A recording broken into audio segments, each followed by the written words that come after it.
Hey guys, welcome back to Puffalauda. So, let's go talk to the parfait guy and also figure out what the hell's going on.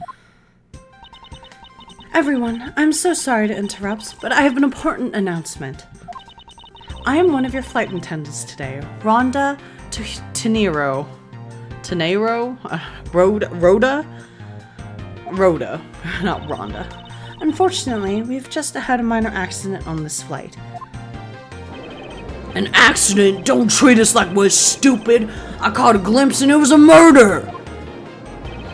What? A murder? What's going on with this flight? Everyone, please calm down. There's no reason to panic. This flight will stay on course and make its scheduled landing. We are still currently in the middle of a rough patch of turbulence. So until we are out of the area of turbulence, I ask that you please remain seated. But someone was killed, right? I mean, what about the killer? Let me off! Please, there's no need to feel threatened. We have already apprehended the culprit. Hi, Edgeworth. I ask that everyone please remain calm. What the heck is he talking about? Why should we remain calm? My name is Miles Edgeworth. I'm a prosecutor, and I assure you that I'm not the killer. Ha! Being a prosecutor doesn't make you incapable of murder, buddy. Now, you listen here. I'm not the killer. I simply found the body. So you say, however, I'm sure that you're the perpetrator of this crime. I swear on my honor as a professional flight attendant. Oh, is that right? I know what I saw. And there's even very strong incriminating evidence to back me up. What kind of incriminating evidence is she talking about? We've already alerted the proper authorities at our destination. Until we land, you will remain in our custody by the powers vested in our captain. I'm very sorry, but please understand our situation. Your situation? I'm more concerned with mine and the direction it's going in. I'm not about to just sit here idly while I get accused of murder. Miss Tenero, is it? Yes. I was wondering if you might give me a chance. A chance to do what? A chance to plead my case. And a chance to ask what you meant by incriminating evidence just now. To accuse a passenger of such a grave crime without allowing him to give a proper defense. Can the professional flight attendant inside of you really call this action righteous? You have a point. Very well, I'll listen to what you have to say. But be wary of what you reveal. I'm afraid you'll only look even more suspicious if your explanation fails to satisfy. I also do not have the time to deal with you all day, so please make it quick. Of course, as you wish.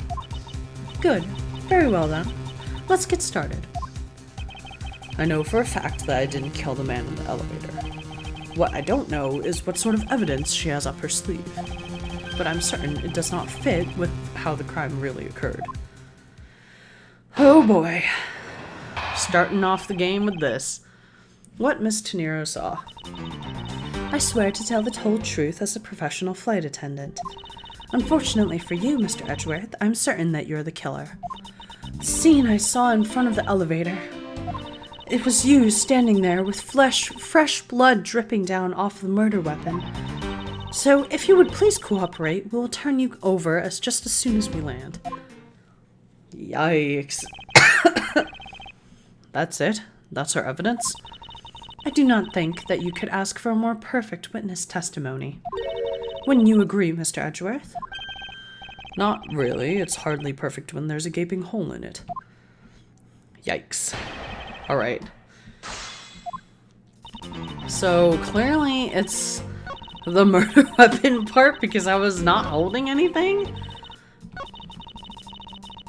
Let's check what I have. Oh good, I have the travel wallet. Yep, this is it. Here we go. Miss Tenero. What's with the yelling all of a sudden? Ugh, force of habit. Well, it doesn't matter. Miss Tenero, you say that you saw the murder weapon dripping with blood. Is that correct? Yes, all that blood. Drip, drip, drip. Just recalling that scene sends a chill down my spine. Sorry, but your so-called professional flight attendant training has failed you. What? I'd like to direct your attention to this. Do you know what this is? It's a travel wallet, right? But it looks a little big and bulky. The thing you saw me holding when I discovered the dead body in the elevator was this very travel wallet, Miss Tenero. What? Impossible. Now then, do you still think I'm the killer? That I killed him with a travel wallet? But I saw blood dripping from the wallet. I know I did. As you can see, this wallet is clearly stained. But if you would be so kind as to take a whiff, I think you'd agree it's only grape juice, because there's no wine in this game. Then... That's right. You mistook the grape juice for blood. The murder weapon dripping with blood does not, in fact, exist. No! There. That should clear up the pesky accusation. Hold it! Wait just a sec. That is... I mean, even a wallet could be deadly if it was wrapped around something heavy. I demand that you show me what's inside, please. She's trembling, and the tacked on please at the end sounds like I've got her. There's no need to look inside, even if you can tell it's from its appearance that it's light. No, I cannot be sure of anything until I see the contents of the wallet for myself. She's a persistent one. I suppose we have no choice but to see what's inside. Miss Tenero, if you would be so kind as to open the wallet and check its contents for me. All right. I usually don't pry into passengers' belongings, but we have no choice here. All right, well, open sesame. It seems like this passport is all that's in here. As you saw, there's nothing but a passport inside. This renders your wallet was the murder weapon argument moot. Wouldn't you agree? Hold it! Please, hear me out, Mr. Edgeworth. What is it now? Well, I was wondering, whose passport is it exactly? Can I take a look? Why not? I'm rather curious myself. Oh shit. God. This is... Just as I thought. This travel wallet belonged to Mr. Ackby Hicks, which makes it the victim's property. Oh boy. You stole the victim's wallet, didn't you? How dare you? You said it yourself. You claimed to be holding this wallet in your hands when I found you. Perhaps I did misconstrue the wallet for a murder weapon, but it seems that I wasn't wrong about who the culprit is. Well... As you claimed, the murder weapon is not the travel wallet. However, it is something you stole from Mr. Hicks after you were done with the vile deed. I find it hard to believe myself, but your motive was very simple. You were out to steal Mr. Hicks' money, weren't you? So even though I didn't have the murder weapon on me, you still suspect me, I see. You stood up at the crime scene with the victim's wallet in your hands. How can I turn a blind eye and not suspect you of foul play? Okay. So let's just... Okay.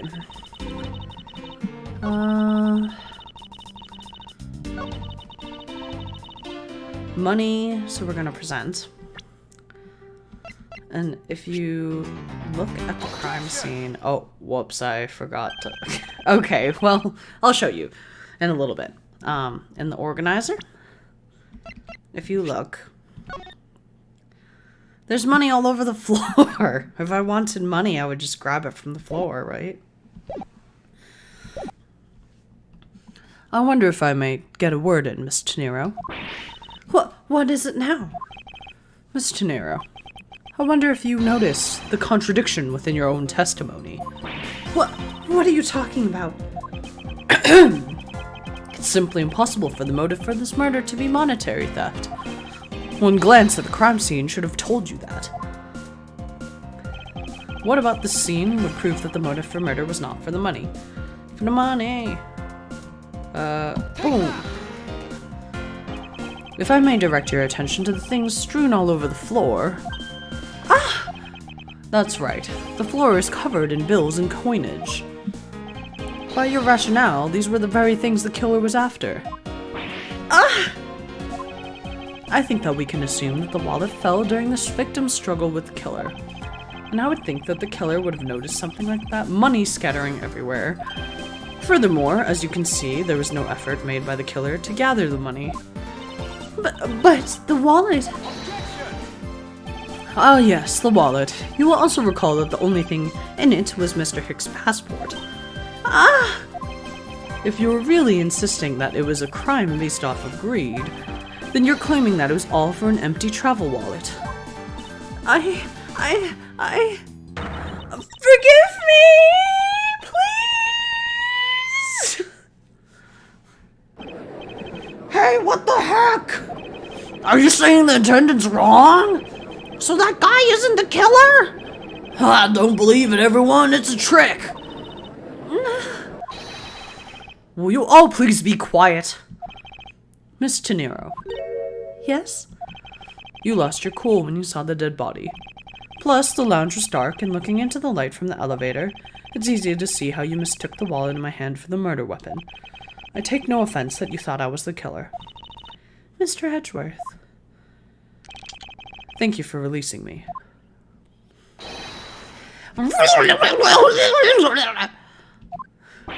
Oh, Lord! A grape has entered the scene. What is it now? This is... I don't know how to speak what he's speaking, so I'm just making noises. Miss Tenero, if you could please translate, I'd be much obliged. It sounds like Virginian, but I don't understand any of it. There's another attendant on this flight who... I said he is giving the roundabout! I don't require an interpreter. I speak English just well, see? You, the attendant! Yes, sir. I want this person to be under arrest until we arrive at the airport!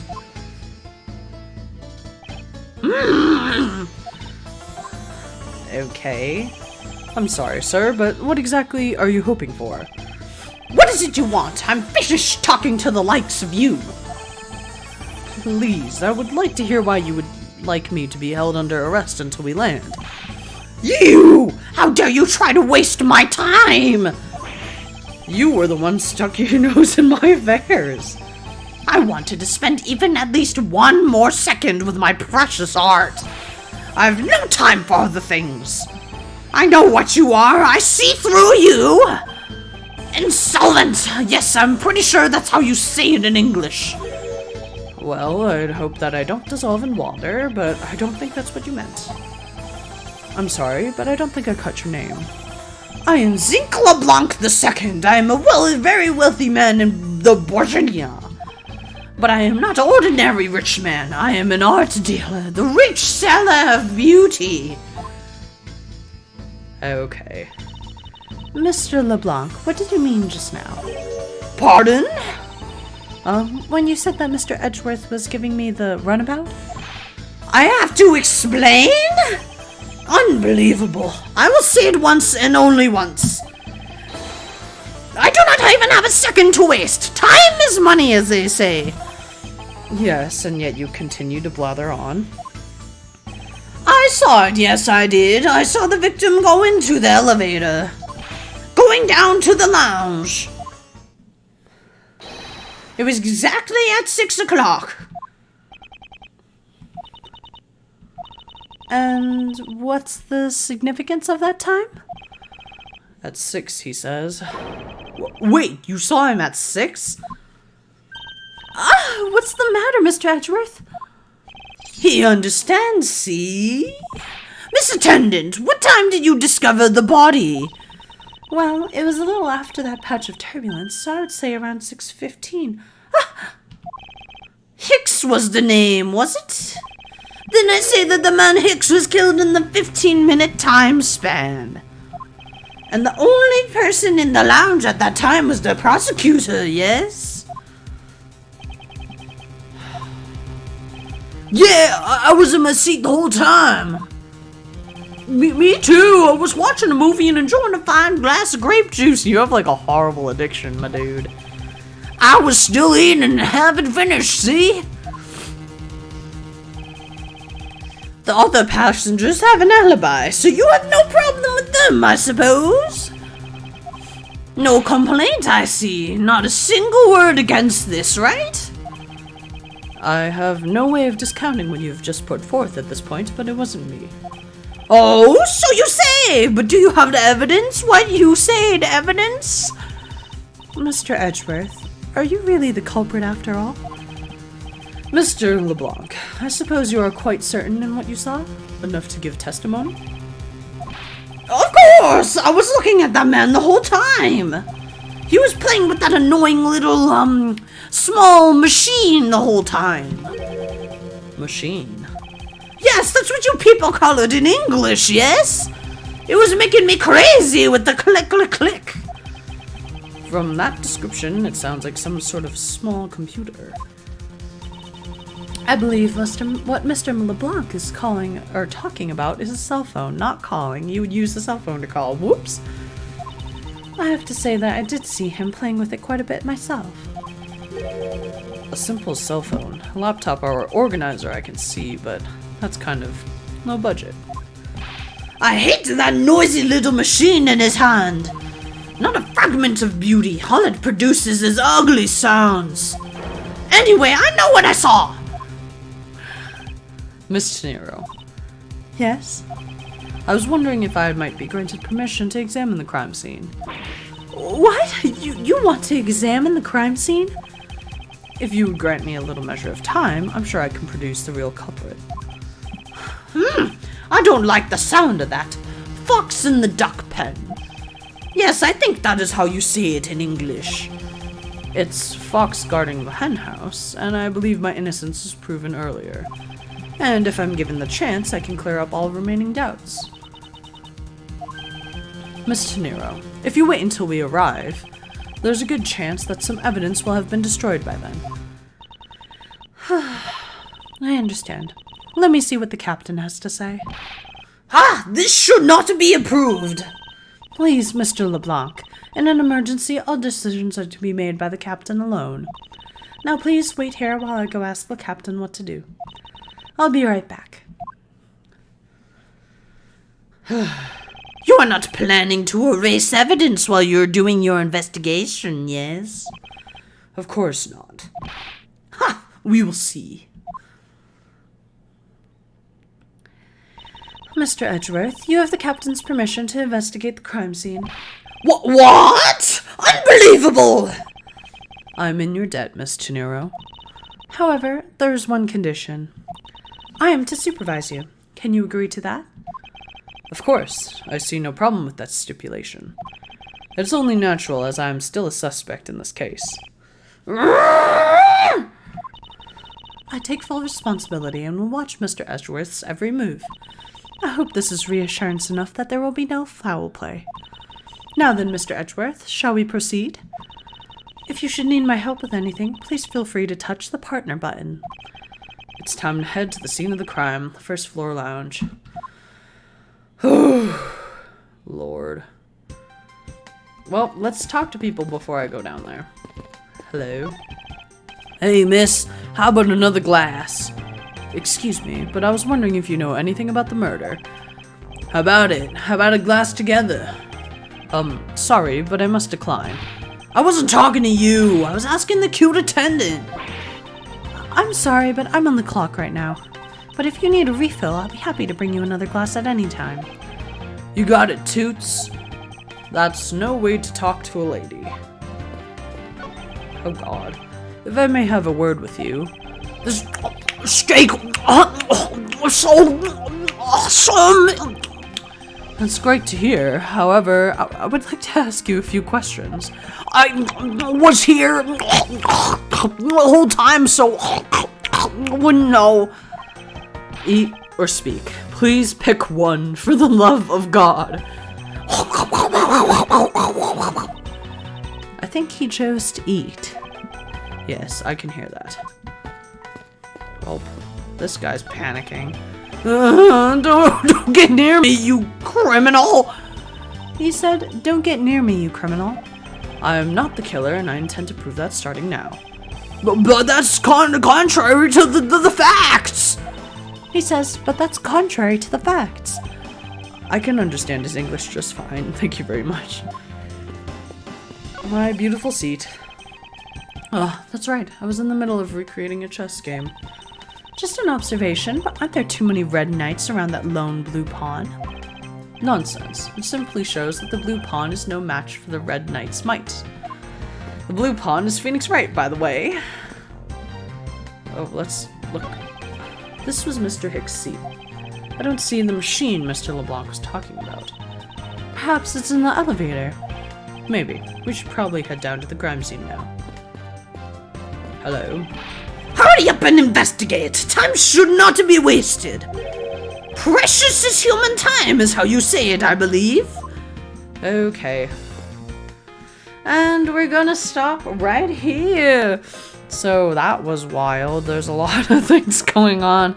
I have to say, I kind of like voicing the angry, shaking man over there on the left.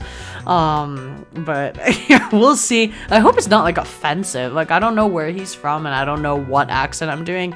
I'm just thinking of a very pretentious, angry dude. And he's not even sitting in his seat. Like, there's a giant pot in his seat instead. Whatever. Anyways, next time we'll hopefully not have to talk to that guy anymore.